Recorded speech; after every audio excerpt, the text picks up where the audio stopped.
Hey, happy Thursday, everybody. Sean coming at you from High Level. So this is an update to the communities feature. So you can now actually move a post to a different channel and some optimizations on top of that. So first up, basically, if you are, I think it's admin or higher, the idea here is if you see a post and you're like, you know what, this really ought to be in a different channel, you can hit the three dots here and you notice there's the move to channel option, and then you can actually choose which channel you want to move it to, and bada bing, bada boom, you can do that. And of course, you can do this also on mobile as well.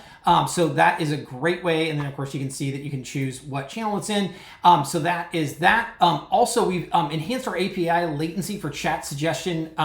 We brought it down from max latency from 40 seconds down to less than 500 milliseconds. That is an insanely big decrease in time. So, and a big increase in performance. So huge props to the team for making that happen. I think these back-end updates, while they are hard to see visually, are so important. And I like to always throw them out. And let me tell you that they are not easy things to do. So I love when the team makes it happen. And then of course, there are a couple of bug fixes here that you can read if you want to pause the video. But other than that, I hope you're having an amazing Thursday, and I'll see you in the next video. Thanks.